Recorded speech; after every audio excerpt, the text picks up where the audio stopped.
Anda sedang menyaksikan channel Aceh TV1. Assalamualaikum warahmatullahi wabarakatuh. Alhamdulillah wassalatu wassalamu ala Rasulillah wa ala alihi wa sahbihi wa mawalah. Ashhadu an la ilaha illallah wahdahu la syarika lah wa ashhadu anna Muhammadan abduhu wa rasuluh la nabiyya ba'dah. Subhanaka la ilma lana illa ma 'allamtana innaka antal alimul hakim. Rabbana zidna ilma warzuqna fahma. Amin ya rabbal alamin. Sahabat muslim yang dimuliakan Allah Subhanahu wa taala, nikmat Allah tak terhingga kepada kita. Mari kita syukuri. Jika kita mau menghitung nikmat Allah kepada kita, sungguh kita tidak akan mampu menghitungnya. Wa in ta'uddu ni'matallah la tuhsuha. Kalau seandainya engkau mau menghitung nikmat Allah, sungguh engkau pasti tidak akan mampu menghitungnya. Teriring selawat dan salam kepada junjungan kita bersama, Nabi besar Muhammad sallallahu alaihi wasallam, teladan uswah hasanah bagi kita. Sahabat muslim yang dimuliakan Allah, salah satu tujuan berpuasa agar kita menjadi hamba yang bertakwa. Bagaimana pribadi yang bertakwa sesungguhnya? Imam Al-Qusairi, beliau membagi karakteristik, menjelaskan bagaimana karakter orang bertakwa sesungguhnya sesuai dengan kalimat huruf-huruf yang ada dalam kalimat takwa. Takwa terdiri dari 4 huruf.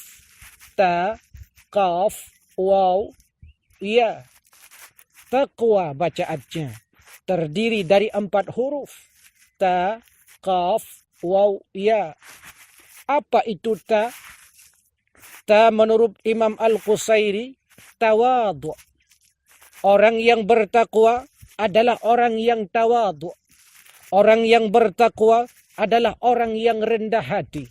Orang yang bertakwa adalah orang yang tahu diri bahwa ia ini hamba. Tidak layak ia sombong, tidak layak ia angkuh, tidak layak dia sok, tidak layak dia mengakui dirinya paling hebat, paling luar biasa, paling kaya, paling pintar.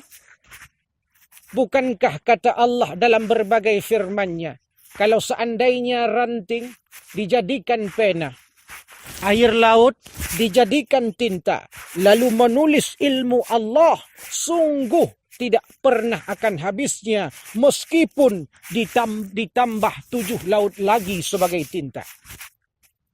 Sahabat muslim yang dimuliakan Allah, kalau begitu luas ilmu Allah, lantas kenapa kita sombong? Kenapa kita takabur? Kenapa kita merasa hebat? Kalau begitu luas ilmu Allah, suatu ketika Nabi Khidir pun pernah mengajak Nabi Musa untuk belajar ilmu hikmah. Nabi Khidir naik ke atas kapal, lalu Nabi Musa pun ikut ke atas kapal. Lalu telunjuk Nabi Khidir dicelupkan ke dalam air laut, lalu diangkat kembali. Lalu Nabi Khidir mengatakan kepada Nabi Musa, "Hai Musa, inilah ilmu kita. Sebesar apa ilmu kita? Inilah sebanyak bekasan air yang berada di atas pada telunjukku ini." Yang lain begini luas nikmat Allah, begini terbentang laut, terbentang alam, sebuah kekuasaan Allah. Maka kita orang yang bertakwa hendaknya punya karakteristik huruf ta pada kalimat takwa, tawadhu, rendah hati kita, rendah hati. Bukankah Imam Ali juga pernah mengatakan, kalau seandainya seseorang masuk ke dalam ilmu tahap pertama, dia belajar ilmu pada tahap pertama, dia akan menjadi orang yang sombong, merasa pintar, merasa hebat, merasa tahu segala-galanya. Ketika dia masuk mempelajari ilmu pada tahap yang kedua, dia baru sadar, baru merasa dirinya bodoh. Banyak yang tidak diketahuinya. Ketika masuk tahap yang ketiga, dia merasa tidak tahu apa-apa. Rupanya, sahabat muslim yang dimuliakan Allah, rupanya ilmu semakin didalami, bukan semakin membuat si empunya sombong, angkuh, takabur, merasa hebat. Tapi ketika ilmu didalami terus-menerus semakin dalam, semakin rendah hati kita, laksana padi semakin berisi, semakin merunduk. Sahabat muslim yang dimuliakan Allah, pribadi yang bertakwa, pribadi yang tawadhu, tidak merasa sok hebat, tidak merasa suci, tidak merasa mulia, tapi merasa sebagai hamba Allah yang terus berbakti kepadanya. Sahabat muslim yang dimuliakan Allah, huruf yang kedua, qaf, qanaah, merasa cukup atas apa yang diberikan Allah. Tidak pernah mengeluh, tidak pernah protes kepada Allah, tidak pernah marah-marah kepada Allah, gara-gara rizkinya sedikit, gara-gara jabatannya rendah, gara-gara dipindahkan posisi, gara-gara melakukan segalanya.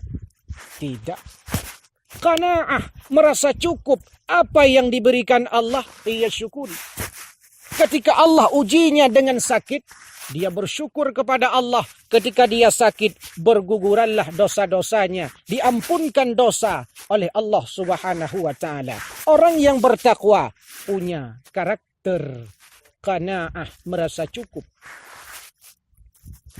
Sahabat muslim yang dimuliakan Allah. Yang ketiga, kalimat takwa terdiri dari huruf waw. Apa makna waw? Kata Imam Al-Qusairi, waw bermakna wara. Pribadi yang bertakwa merupakan pribadi yang wara, yakni orang-orang yang mampu menjaga dirinya daripada kemaksiatan, mampu menjaga dirinya daripada enggan beribadah, mampu menjaga dirinya dari angkuh dan sombong, mampu menjaga dirinya dari korupsi, kolusi, nepotisme, makanan haram, makanan riba. Dia mampu menjaga kesuciannya, iffah dalam bahasa lainnya. Sahabat muslim yang dimuliakan Allah Subhanahu wa ta'ala, kita sebagai pribadi yang bertakwa dididik oleh Ramadan, dididik oleh puasa agar kita menjadi hamba yang bertakwa. Salah satunya punya karakter wara, mampu menjaga diri dari perbuatan maksiat. Jangankan yang haram, yang syubhat pun ia tinggalkan. Jangankan yang haram, yang syubhat pun ia tinggalkan. Dia hanya makan haknya, dia hanya ambil haknya, dia hanya melaksanakan sesuatu yang bernilai ibadah di sisi Allah. Sahabat muslim yang dimuliakan Allah, huruf yang terakhir, huruf yang keempat dari kalimat taqwa adalah ya. Ya, kata Imam Al-Qusairi, bermakna yakin. Yakin terhadap ketetapan Allah, yakin terhadap rezeki dari Allah. Orang yang sudah punya sikap yakin kepada Allah, dia tidak gusar dengan rezeki. Laksana kucing, tetap makan ikan meskipun tidak pernah ke laut, jarang, tidak pernah menjadi nelayan. Makannya tetap ikan meskipun kucing, tidak pernah ambil uang, nyuri uang, belanja ke pasar, tidak pernah. Kenapa? Yakin atas pembagian rezeki dari Allah Subhanahu wa ta'ala. Inilah karakter orang-orang yang bertakwa, dilihat dari 4 huruf yang termaktub di dalam kalimat takwa. Tawadhu, orang bertakwa rendah hatinya. 2, qanaah, orang bertakwa merasa cukup apa yang diberikan Allah. 3, wow, orang yang bertakwa punya sikap wara, mampu menjaga diri dari kemaksiatan dan kebatilan. Yang terakhir, iya, orang yang bertakwa dia punya pribadi yang yakin, percaya terhadap takdir Allah, terhadap ketetapan Allah. Apapun yang diberikan kepadanya, apapun yang terjadi padanya, dia yakin semuanya dari Allah dan semuanya akan kembali kepada Allah sebagaimana sebuah kalimat yang selalu kita ucapkan tatkala kita dapat musibah, inna lillah wa inna ilaihi raji'un. Segalanya dari Allah dan segalanya akan kembali kepada Allah Subhanahu wa taala sebagai sang pencipta. Sahabat muslim yang dimuliakan Allah, mudah-mudahan 4 karakter dari huruf kalimat taqwa ini dapat kita implementasikan, kita laksanakan, kita lestarikan menjadi bagian daripada hidup kita, sehingga kita betul dalam berpuasa sukses mendapatkan predikat cum laude dengan pujian takwa kepada Allah Subhanahu wa taala. Inilah yang dapat saya sampaikan. InsyaAllah bertemu di lain kesempatan. Hadanallah wa iyyakum ajma'in. Wassalamualaikum warahmatullahi wabarakatuh.